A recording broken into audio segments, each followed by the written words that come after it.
پاکستان کا ٹیکس نظام انتہائی غیر منصفانہ اور بیہودہ ہے، یہ کہنا ہے ورلڈ بینک کا۔ ورلڈ بینک کا کہنا یہ بھی ہے کہ جائیدادوں سے کے متعلق جو ٹیکسز ہیں وہ نظام بالکل کسی کام کا نہیں ہے پاکستان میں۔ انہوں نے کہا کہ جائیداد کو مؤثر طریقے سے ٹیکس نیٹ میں لانا چاہیے۔ عالمی بینک کے مطابق تنخواہ دار طبقے پر بڑھتا ہوا بوجھ صرف اسی صورت میں کم ہو سکتا ہے جب ٹیکس نیٹ کو وسعت دی جائے اور تمام آمدن کو اس میں شامل کیا جائے۔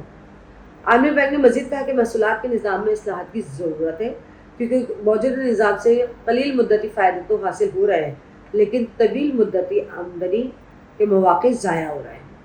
اور اسی طرح کے بہت سے تحفظات اور بہت سی باتیں عالمی بینک نے پاکستان کے ٹیکس نظام کے حوالے سے کی ہیں۔ اچھا، پاکستان میں جو ٹیکس نظام ہے وہ میں انگریزوں کے زمانے کا سسٹم چلا آ رہا ہے۔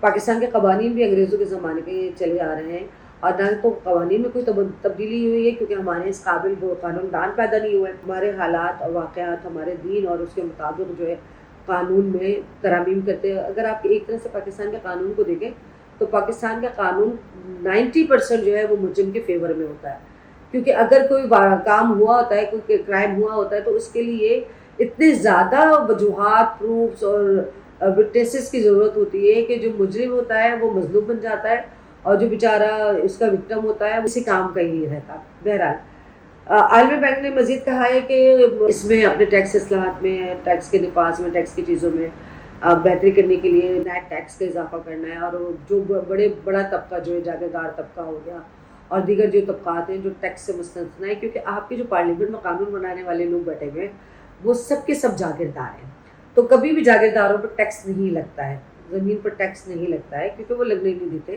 ان کے اپنے مفادات ہوتے ہیں۔ لیکن یہ اس ملک کی معاشی تباہی کا سب سے بڑا سبب یہ بھی ہے کہ جاگیرداروں پر ٹیکس کبھی نہیں آتا۔ تمام تر مخالفین صرف اس ون پوائنٹ ایجنڈے پر ایک ہو جاتے ہیں پارلیمنٹ کے اندر، جی جاگیردار پر ٹیکس نہیں لگنا چاہیے۔ بہرکیف یہ ایک تقریب میں کہا گیا، اور اس تقریب میں پائٹ کے وائس چانسلر ندیم جاوید نے انکشاف کیا کہ ترقیاتی بجٹ کا 40% کمیشن کی صورت میں ضائع ہو جاتا ہے، کیونکہ آڈیٹر جنرل پاکستان AGPR جو ہے 5 سے 7% کمیشن کے بغیر کوئی بل کلیئر نہیں کرتا۔ اور انہوں نے یہ بھی کہا ہے کہ یہ ایک حقیقت ہے اور سب کو معلوم ہے۔ ورلڈ بینک سے کہ lead country economist Tobias fog نے اسلام آباد میں پائٹ کے زیر اہتمام ہونے والی کانفرنس پاکستان کا مالیاتی راستہ، شفافیت اور اعتماد کو فروغ دینا کے ایک پینل مباحثے میں کہا، زرعی آمدنی پر صوبائی سطح پر ٹیکس ایک مثبت قدم ہے، اب جائیداد کے شعبے کو بھی درست طریقے سے رجسٹر اور ٹیکس نیٹ میں لایا جانا چاہیے۔ ڈیجیٹل نظام کے ذریعے ٹیکس نیٹ کو وسعت دینا اور تمام آمدن شامل کرنا تنخواہ دار طبقے پر بوجھ کرنے کی راہ ہموار کر سکتا ہے۔ یہ حقیقت ہے کہ تنخواہ جو ملازمہ پیشہ لوگ ہیں وہ بیچارے سیلری آنے سے پہلے ان کے ٹیکس ڈیڈکٹ ہو جاتے ہیں، ان کی ویسے ہی آمدن محدود ہوتی ہے، لیکن اس ٹیکس کی صورت میں وہ پھر بھی اس ملک میں کچھ نہ کچھ کنٹریبیوٹ کر رہے ہیں بجائے ان جاگیرداروں اور زمینداروں کے۔ اور انہوں نے اس بات پر حیرت کا اظہار کیا کہ 24 کروڑ کی آبادی میں صرف 50 لاکھ لوگ ٹیکس ریٹرن فائل کرتے ہیں۔ اٹس کوائٹ امیزنگ، اور یہ سب سے بڑی وجہ اس کی جو ہے وہ صرف اور صرف یہ نظام کی خرابی، اور نظام کی خرابی کی وجہ سے آپ کے جو ہے ٹیکس فائلرز کم سے کم ہوتے جا رہے ہیں بجائے اضافہ ہونے کے، اور زیادہ تر ٹیکس جو ہے جنرل سیلز ٹیکس GST کی شکل میں وصول کیا جاتا ہے۔ انہوں نے کہا کہ پاکستان کا ٹیکس نظام انصاف کے اصولوں کے لحاظ سے غیر منصفانہ ہے۔